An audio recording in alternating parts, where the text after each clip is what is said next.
So, what you been up to, Mitch Stewart? Oh, not much, man.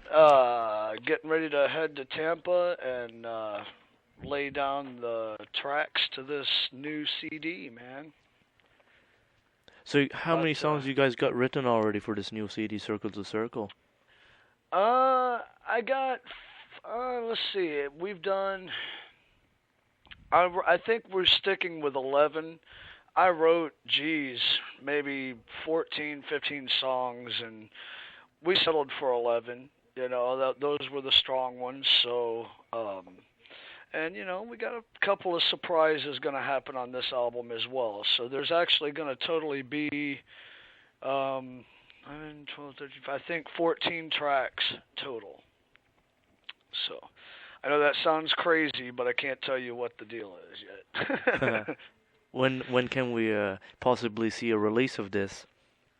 We're looking at quite possibly August time, quite possibly even September, but because of the turnaround days or the turnaround months, we got to turn it in to AFM, and then they'll take 2 months to get it all together and put it out there. So, we're probably looking at around August or September, I guess.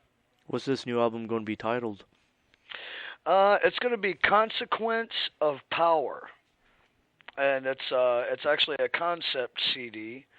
Kind of, we're rolling along more like a real concept should be. Kind of not, what I would feel much stronger than our Burden of Truth attempt. This is a very killer story that Zach's got going on, and I actually can't wait to hear how it all comes out. It's really cool. How's the band formed, Circle to Circle, in its history? Oh, well, there was a while, Zach took some time away from Savatage, and then there was never another, after the Dead Winter Dead, let's see, it was Poets and Madmen, after that there was no other CDs, so Zach was just like, well, I'll do my own thing, and Oliva and Caffrey and those guys kind of helped, in writing some songs and stuff. And then I kind of came along, me and Tom, our former drummer, we came along shortly after that and replaced the guys who are in JOP now. And, we brought Andy and Evan in. Evan, again, who is no longer with us. Him and Tom both have been not replaced. Tom's been replaced, and we had Bill Hudson in the band for a little while, and now we're just a four-piece, man. We've got Johnny Osborne from back in the Dr. Butcher era, and he's on drums now with us, and we're just doing a four-piece thing. So I mean, kind of that's kind of the quick rundown, In your day, did you see, Zach Stevens play with Savatage live? No, I didn't. But I'll tell you, one of my fondest moments from the last couple tours we've done is we did a tour here in the States with Jon Oliva's Pain, and I got to see every night. I got to see Zach get up there with John and do Chance, which is one of my most favorite songs of all Savatage history.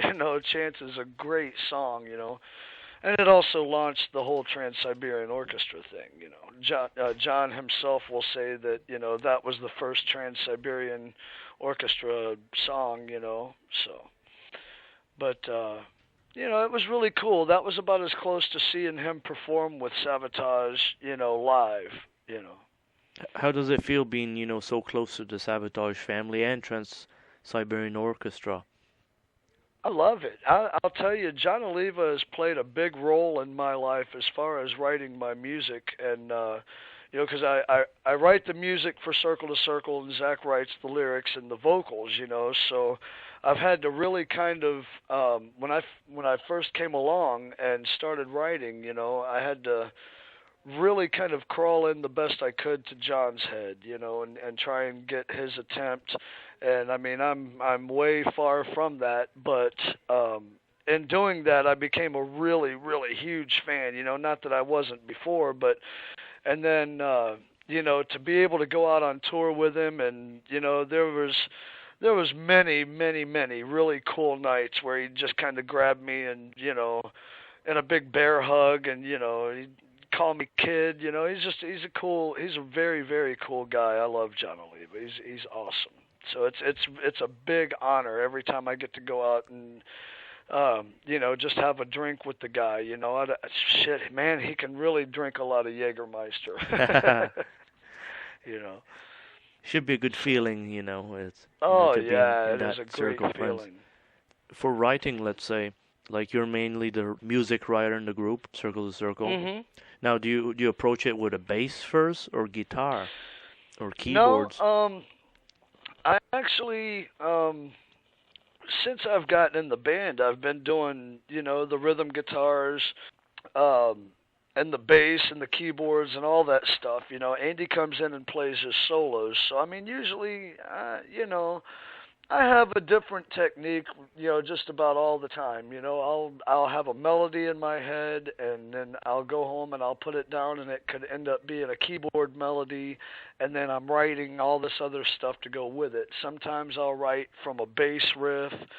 There's been, I think one of the songs on this latest album that we're doing on Consequence of Power, I actually started off with just drum tracks.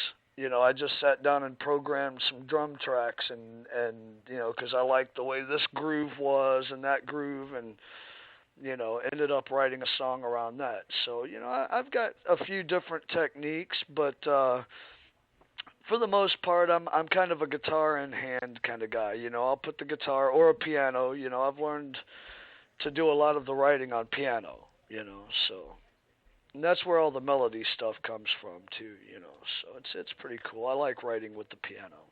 And when you start the project, like let's say a song, do you envision it being done before it's made, in a sense? Oh, always. Always. I mean, I always kind of have an idea in my head. Now, it's not, when I say that, it doesn't always come out, the way that I hear it. Sometimes it comes out even better. Sometimes it comes out way worse. So I mean, I've scrapped a lot of songs because I just kept messing with it, and it just didn't come out the way that I heard it in my head first. So yeah, I mean, most all the time when I go to sit down and start composing things, I'm already hearing, the finished thing in my head. So.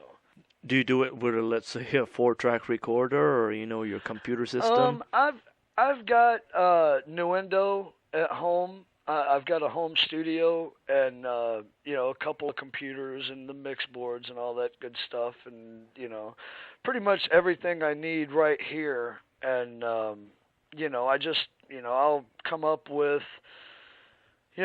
14, 15, 16 songs, 20 songs, depending on, how, this time I just couldn't stop writing. Zach actually told me just quit, that's enough. And we decided, I emailed him the songs that I was doing, and, he stopped me at 11, and he said, man, that's good, let's call it, and these are the ones. And so, I'm kind of a, I got self-sufficient, you could say. I've got everything I need at home, Now, you mentioned internet now. You send the songs online. Do you find that's a way different approach than, 10 years ago? Oh, yeah, man. I mean, I kind of wish that we had the technology that we've got today without losing the business part of it, because I feel, the internet, it not only helps, but it kind of hurts, with the exposure and the different downloads, and everything's so accessible. And back 10, 15, 20 years ago, back when metal was coming around, you couldn't just jump on YouTube and see your band play, and get your fix. You had to go buy a ticket, You know, Mhm. that's the way you saw it, or you'd have to go and buy a videotape. So I mean, it's actually really cool because you get the exposure, but on the other hand, I mean, it's the whole internet thing. I can take it or leave it. As far as like the good sides or the good parts and the bad parts, but you know. I don't think I could live without it. Yeah. We're in a day and an age now to where it's crazy because I can remember before pagers and cell phones and all that, and yet I don't think I could live without my DVD player and my internet and my cell phone and Yeah. you know. So. So you couldn't go camping in the woods for 1 month. Oh, I do all the time, man. Oh, I okay. actually go camping every year. Yeah, man. I go camping well, it's a 2-week trip, and I usually go, when I go, there's no cell phones, man. I just go and hit the woods, and kind of get back. I think it's important to do that every now and then, and get away from all the crap that, I'm so used to now, like I said, with the internet and the cell phones, and, it's kind of really cool to kind of sit back and take in nature once in a while, and remember. And after Mitch, when you come from nature, how many emails are awaiting you? Oh my gosh, man, it's usually ridiculous. I have to put my auto response on and go, look, don't expect me to write you back. Just wait for 2 weeks and send me another email, because otherwise they pile up. I mean. Hell, me and Zach will exchange 10 or 15 emails in a day, every day, all the time. So, it's pretty nuts. When you're on tour, let's say, do you check your emails and all that also? Oh, yeah. Every day? Yeah, I keep my laptop with me close at hand. So now that's Yep. the new tradition of musicians mostly? Yeah. Well, now with mine, now I've actually also got my studio stuff set up on my laptop, so it helps me write when I'm on the road too. There's nothing like coming up with, in my mind, I'm like, oh man, damn, I got to put this song down because it sounds so good in my head, and not having anything to record on, This way I can always sit down with with a guitar or something and just play it and get it recorded and work on it, after the tour. So, it's got its benefits, That would be a great benefit, actually, Spend time Yeah, doing man. that. When you Yeah. guys going to be touring again after this new album? Yeah, we're gonna record the album. Right now, we're setting up a tour already. That's gonna do North America is what we're working on right now.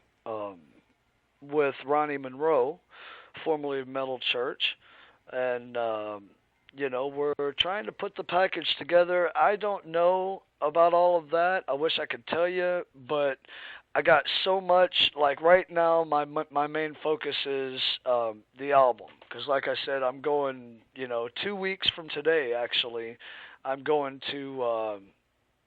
To record the album, and I got all the guitars, all the basses, all the keyboards, and some backing vocals, and all that stuff to do. So right now I don't worry about the touring. I just tell them, hey, look, I want to go tour with this guy or with that guy. I've got some really good friends that we're going to be touring with. I can't be saying nothing about, but it's going to take us all the way into 2011. So, well, we're going to be touring for a while, man. We've all decided that we want to get out there and stay on the road. So, I think that's where we're heading right now. So. Any video release for a single? Yeah, we're actually going to do a video, and we haven't done one in a while. There's a friend of ours, Christian Wentz, from Future's End, did a video thing for us from this last Europe tour. Did a video for Echoes, which is one of our ballads from Delusions of Grandeur, the last CD. And, we did a couple for the Burden of Truth CD, but this is kind of going to be the first time that we actually do some really interesting things, man. That's all I can say. We're actually doing a really good video shoot this time, so I'm excited. I've kind of always wanted to get into film, so I'm pretty excited about it. But yeah, I would say yes, there is going to be a video for a single on this one. I can't tell you when it'll be out or whatever, but it will be out, yes. Awesome stuff. So your website, circle2circle.net. Yep, with the number 2. Number 2, and it's a great looking website you guys got there. Thank you very much, man. Thank you very much. I don't know who to give the props to because, once again, that's something that's kind of out of my hands. But we've had some new people jump on our team that are just incredible, and I know of Gary Muchmore as one, Kat is another one, and of course our new drummer Johnny Osborne, Ozzy, he's my buddy, he's really kicking in there, jumping in with both feet and both hands and really helping get us rolling along the way we should be. Mitch, it's been a pleasure talking to you, man. Thank you so much, man. I hope, that you had a good time. I had a good time talking to you, man. It was some very interesting questions. And, maybe we'll meet one day face to face, man. Sure thing, man. It's been a pleasure.